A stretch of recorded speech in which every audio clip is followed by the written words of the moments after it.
Hey guys, what's going on? This is Karen.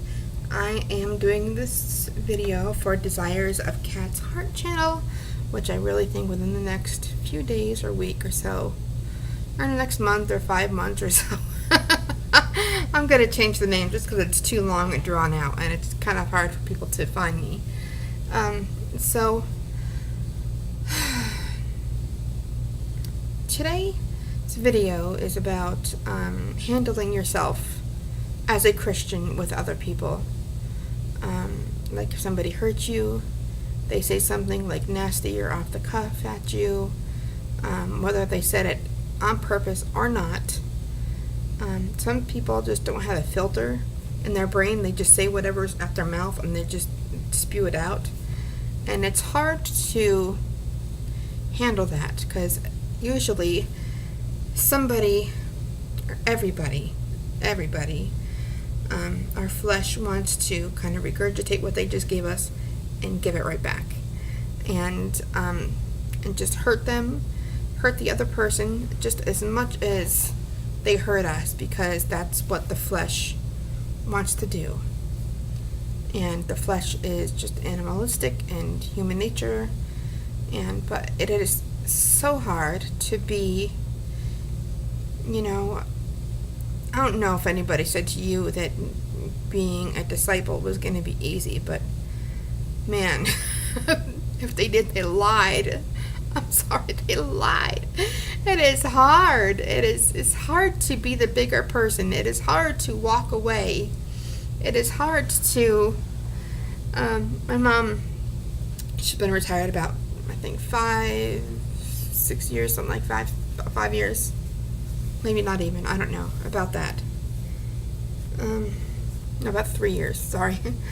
And she would used to work in stores for a certain company, and she would work and she would pack out and she would do all this stuff, and sometimes somebody would leave a nasty message, a manager or somebody, on the home phone for, you didn't pack this out today, or you didn't do this, or somebody made a mess in the store today, and da-da-da-da-da, and she would say, I gotta walk around the table. Like, she'd get like really high voice, and you knew that she was like really upset. Okay, I gotta walk around the table now. Walking around the table means you need a few seconds for your brain to adjust before you call that person back. Because if you call that person back while you are offended and hot-headed and in your flesh, that situation will not work out. So sometimes you have to walk around the table, which take about 10 seconds. Sometimes you got to walk around your apartment, which take about a few minutes. And sometimes you just got to walk around the whole week and wait before you can reply to somebody. Because again, the first thing we want to do is just get back real quick the hurt that somebody gave to us. It is harder to walk away. It is harder to be righteous. It is harder to say, you know what, that's them, that's their opinion, they can have their opinion, but I choose not to believe that. I don't know if this came from God, this came from a psychologist, but we all have a filter, and we can take into us what people say, or we can let it sit right there and kind of marinate in it and mull it over before we throw it out or take it in. Just because somebody says something to us doesn't mean that we have to take it.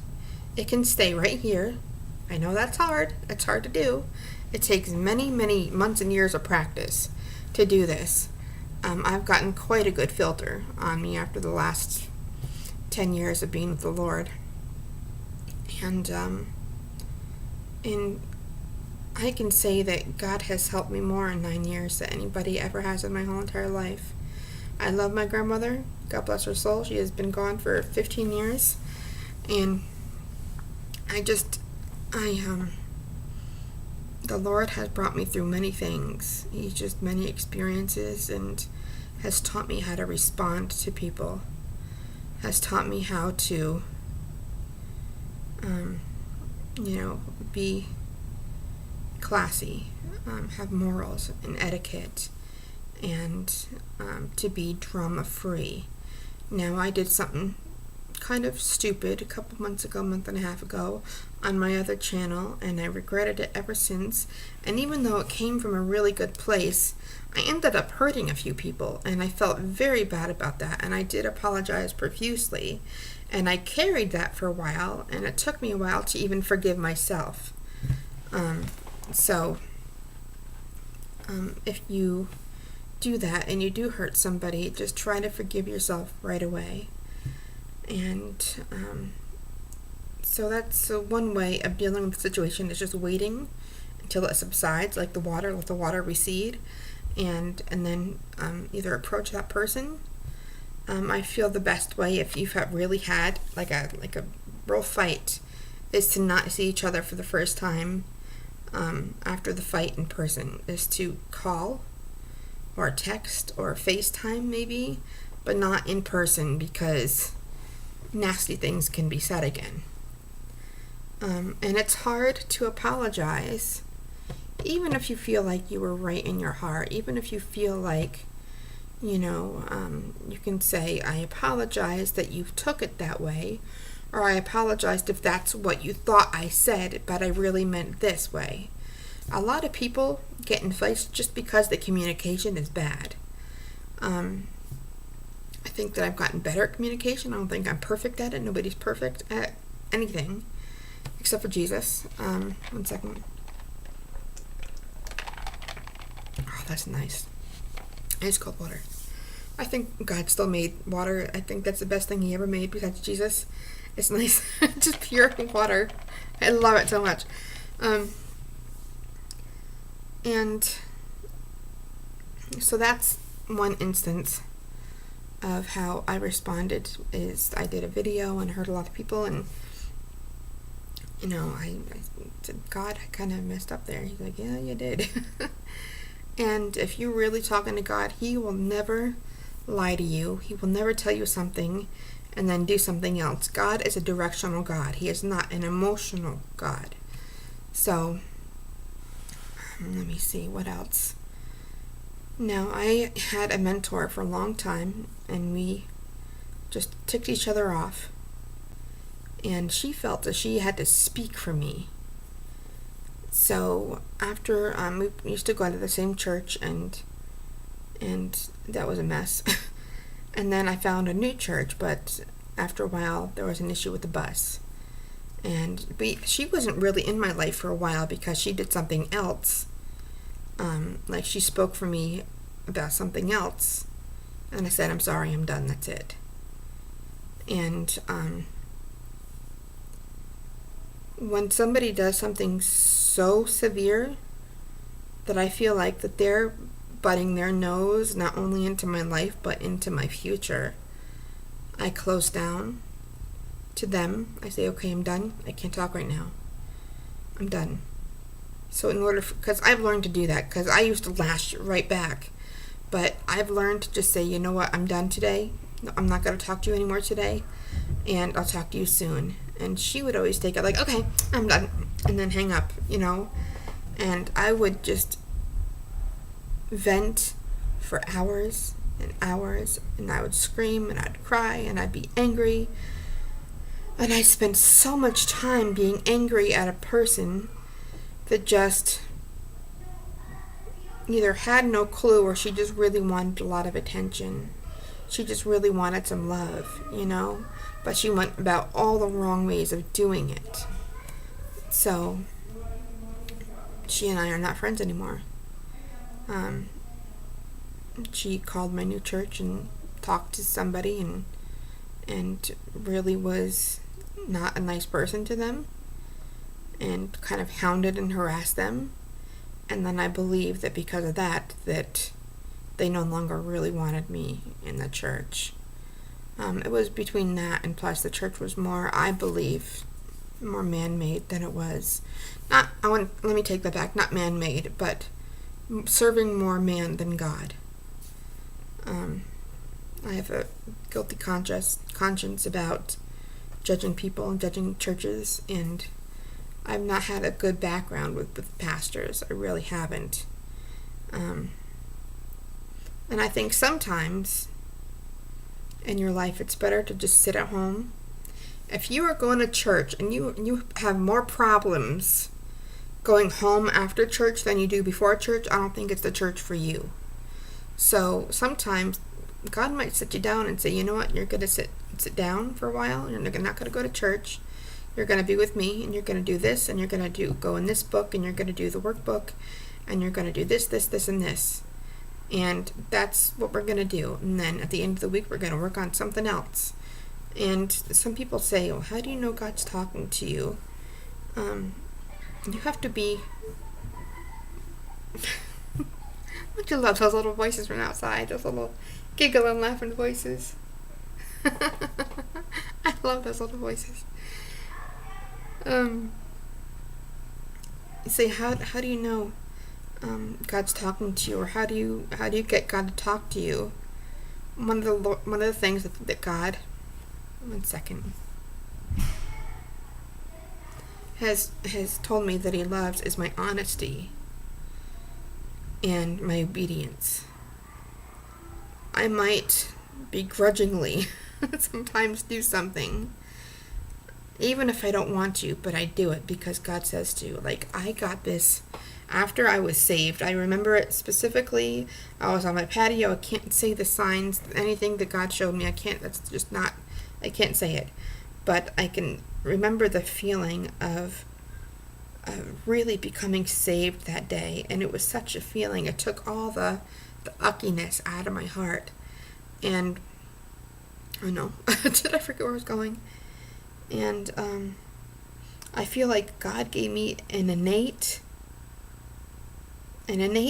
gifting to be truthful. I used to when before God, I would lie a lot. I would be manipulative. I'd be vindictive. I'd just be very. I'd be a sweet person, but I'd also sling it, back. And I feel that God just really gave me a gifting of being honest and obedient. And obedience is something in your heart. It's not in your brain. You can't be obedient from your brain because your brain might always override.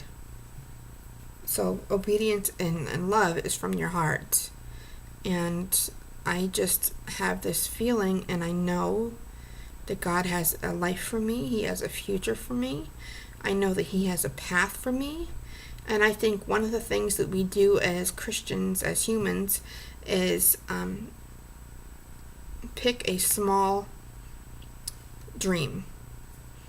My dream was always just to get married and have kids, and that was it. And God wants me to have bigger dreams than that. He wants me to do bigger things. And I think that if you remember, always that we're here for a job. This is our job. Yes, we can have a life too, but the more important thing is to do our job. And there are days that you can't even open your eyes, let alone function. And on those days, I think God understands. God is a very understanding God. I think I got off the topic here. But I cannot tell. I'd be nothing without God. I've been rebellious to the Lord. It's not like it's like not like a good thing. I've been rebellious. I've been disobedient. I've been very mean to the Lord at some points. I have blasphemed His name. I mean, these are not good things. And I find that when I get so negative, that's when it happens. But if you start to think about more of the negative stuff than the good stuff, then you're going to head downhill really quick.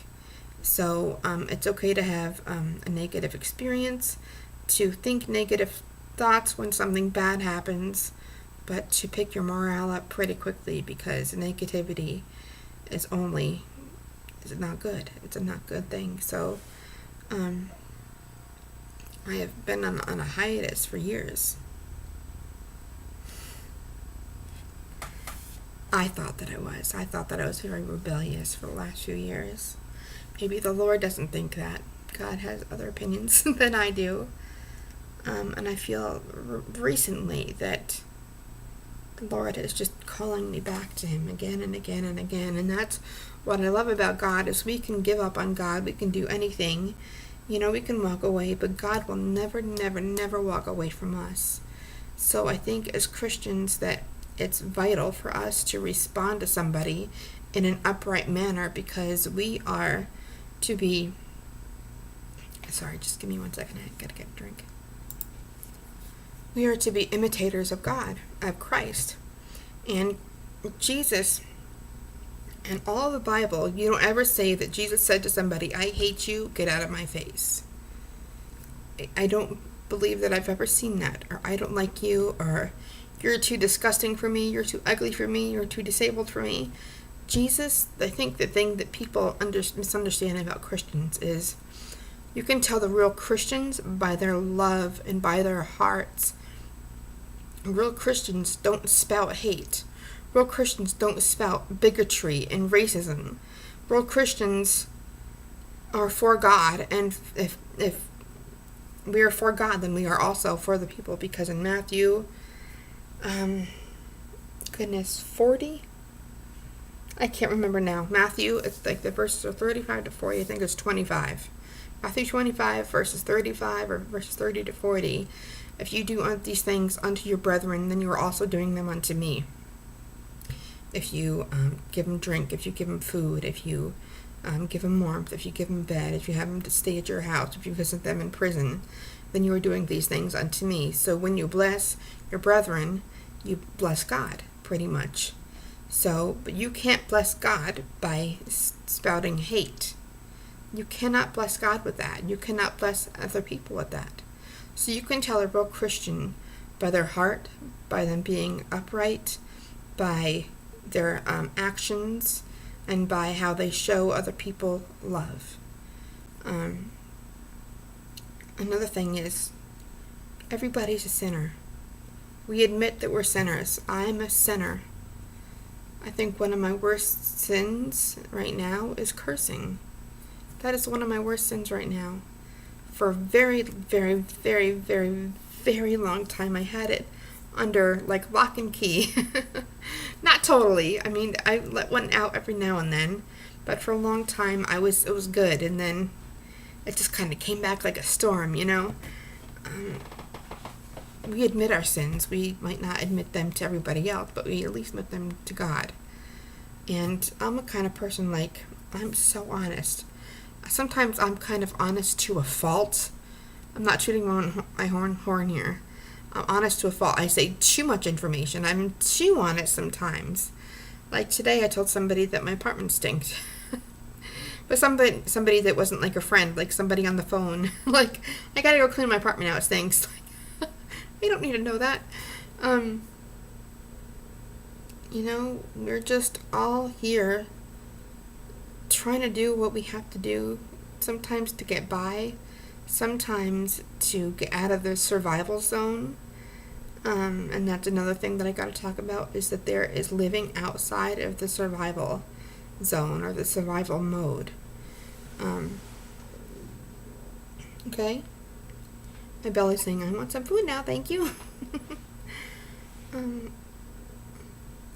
And there are a lot of people out there saying, what do I have to do for God? Because God never did anything for me. I can't say anything about that. I can't say you should do this, you should do this, you have to do this. I'm going to say God loves you. No matter what you say to him, no matter what you think about him, he loves you. And I know when you're in a negative, binding negative oppression, it's hard to see the light. It's hard to see through that storm. But if sometimes God tells you just to hold on, when I can't even see the next minute, God says, Karen, it's one of those times again. You have to just hold on through this. I'm going to bring you through, but you just got to hold on. And, and don't forget to see, the good things. Sometimes you just go walk outside your house and look up at the clouds and just you see the nature. Just don't be too busy to miss all the wonderful things that God has put on this earth. beautiful sky, clouds, flowers, just a sweet breeze coming by. I used to just sit on my hammock, lay on my hammock in the fall time and look at our big, huge, wonderful oak tree. I miss that oak tree. They cut it down. And just glory at it. Just stare and look at it. And sometimes when we're too busy, we miss the sweet things. And we're thinking that, if we win the lottery, that's a big sign from God that He loves us so much. And God will do for us what we need, not what we want. As long as we are fed every day and clothed and have love and compassion, and as long as we have all our needs met, we're going to be okay. And people could say, but I'm homeless. I mean, does God still love me if I'm homeless? And I just lost my mom, or I just lost a family member. They just passed away. Does God still love me? Because it's, sometimes I wish I was God so I could give the answers that y'all need, but sometimes when we get the answers, it's still not what we are looking for. I spent a long time looking for answers, and when I finally got them, I wasn't any more happy than what I was before. I can't speak for God. I can't say why things happen to certain people. Everything happens to everybody. And I think sometimes it's to grow us, it's to mature us, it's to strengthen us for what's to come in life. But think about the sweet stuff. Because when we start into the negativity, it only goes down from there. Think about what's sweet in your life. Even if you don't have any family, which I hardly do. The other night, I was just shaking in nerves, and the Lord says, who loves you? And I said, one person. He's like, no, more people love you. Who love you? And I started naming off the ladies in the Happy Meal on my other channel. And they've really just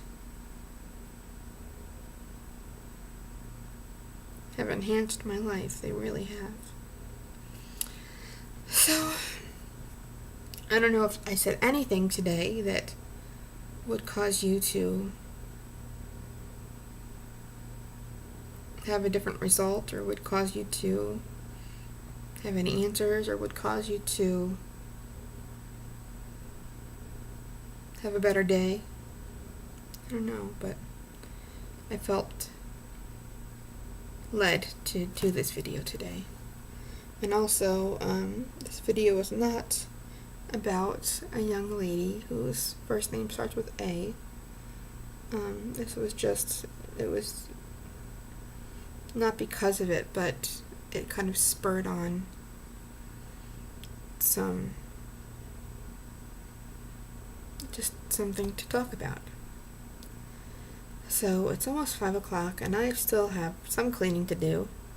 I rested long enough, about half an hour now, and I'll talk to you soon. I will make a name change on my this channel very soon.